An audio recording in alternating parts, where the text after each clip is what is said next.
Պետչական կոմիտեում, այստեղ նաև պարոն Կարապետյանն է, նախ ինչ գնահատական կտակ երեկվանից նրա դեմ սկսված արշավին։ Ես այստեղ եմ, որպեսզի կանգնեմ իմ պարոն Կարապետյանի կողքին, համաձայն լինելով այն իրադարձություններին, որը հիմա կատարվում է։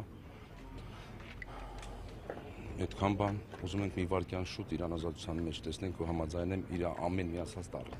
Ասում են սահմանադրական կարգի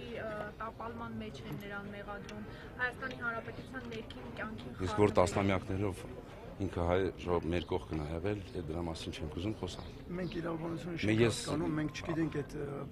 այն ինչ որ դուք ասում եք, մենք գիտենք մի բան, որ մենք եկել ենք մեծանուն հայի կողքը լինելու համար, մարդ, որը որ տասնամյակներով եղել է մեր երկրի անկախության, պատերազմի եւ այսինքն մեր համար սա համաշեկա Քրքորյանը եթե կենթանի լիներ, իր այսպես մի բան կատարվեր, մենք լինենք իր կողքը։ Զուտ ես մեծանուն հայի կողքը։ Մենք չենք եկել որպես երկիր չենք։ Մենք ոչ իրավաբան չենք, մենք ոչ բան, մենք զուտ եկել ենք մեր մեծանուն հայի կողքը լինելու այդքանը։ Այսինքն դուք կիսում եք իր բոլոր ասածները, որը նա երեք եկեղեցու վերաբերյալ Ինչ ասելա կիսում եմ, այո։ Մենք անկեղծ ասած այդպես ուշադիր չենք եղել։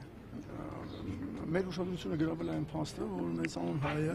այսօր գտնում է ասել անազատության մեջ։ Ու մենք եկել ենք այդ աջակցությունը հայտնենք, թե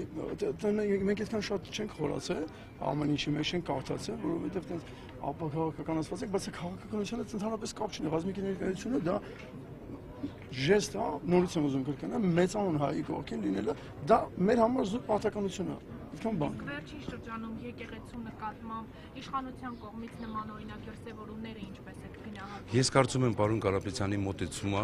եթե ես նրա ասածի հետ համաձայնեմ, այդ ամեն ինչ ասում է։ Ես միայն իրան եմ լսում։ Իսկ ձեր գոլեգաները միանալու են ձեզ։ Չգիտեմ, կարծում եմ այո։ Կարծում եմ դու հասկանում ես եկեղեցու ազգի ոչ թե ինչ-որ պրինցիպների կամ քաղաքական ինչ-որ ուղղվածությունների վրա բացասակ։